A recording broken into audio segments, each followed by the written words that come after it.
भाष्य से गतासुनक्तासुंश्च नानुशुचन्ति पंडिता।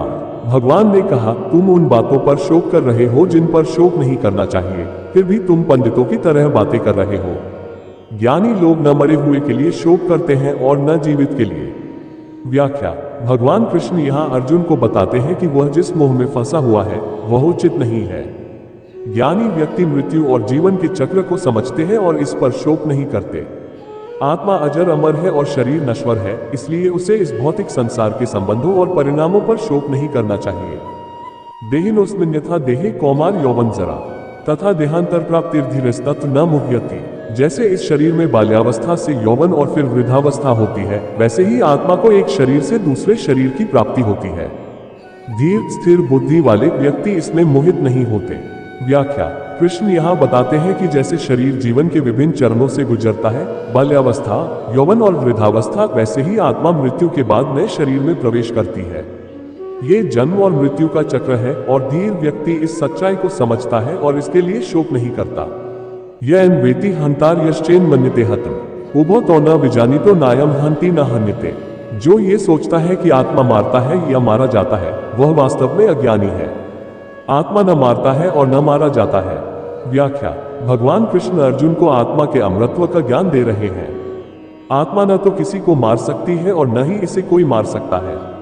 आत्मा अनादि, अविनाशी और शाश्वत है, इसलिए किसी के मारे जाने पर शोक करना व्यर्थ है।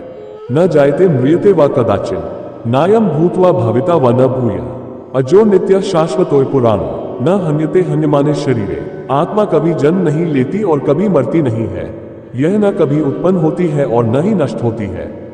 आत्मा अजन्मा, शाश्वत, नित्य और पुरानी है और शरीर के नष्ट होने पर भी यह नष्ट नहीं होती। व्याख्या। ये श्लोक आत्मा की अमरता की महत्ता को दर्शाता है।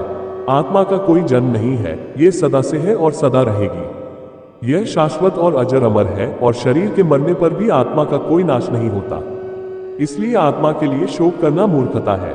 कर्मण्येवाधिकारस्ते मां फलेषु कदाचन मां कर्मफल हेतुर्भूर्मा ते संगोस्त्व कर्मणि। तुम्हारा कर्म करने में ही अधिकार है, उसके फलों में कभी नहीं। इसलिए कर्मों के फल की इच्छा मत करो और न ही कर्म न करने में आसक्त हो। व्याख्या। भगवान कृष्ण यहाँ अर्जुन को निष्काम कर्मयोग की शिक्षा देते हैं।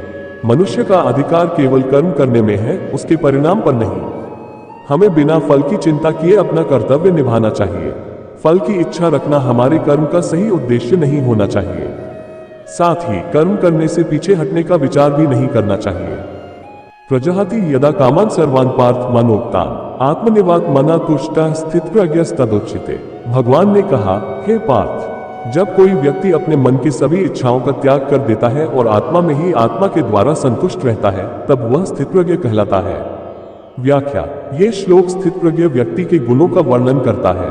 स्थितप्रज्ञ वह है जो मन की समस्त इच्छाओं का त्याग कर देता है और आत्मा में ही संतोष प्राप्त कर लेता है। ऐसा व्यक्ति मोह माया और आसक्तियों से परे होता है और सच्चे आत्मज्ञान में स्थित होता है।